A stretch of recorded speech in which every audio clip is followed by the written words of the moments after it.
ପିମ୍ପୁଡ଼ିଙ୍କ ଦିନେ ବସିଲା ସଭା, ବିଚାରିଲେ ଆଖୁ ଚାଷ କରିବା। ଯତନେ କିଆରି ତିଆରି କଲେ, ବାଛି ବାଛି ଚାରା ଲଗାଇ ଦେଲେ।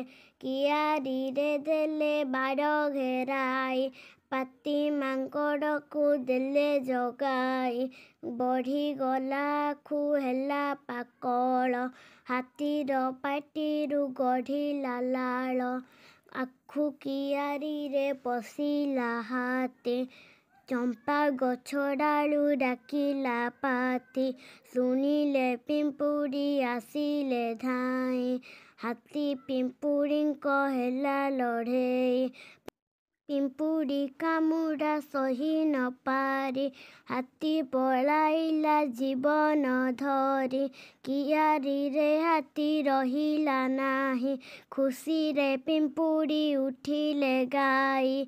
ହାତୀ ଖାଇଯିବ ଆମ ସମ୍ପତ୍ତି, ଛାଡ଼ିଦେବୁ ଆମେ ପିମ୍ପୁଡ଼ି ଜାତି।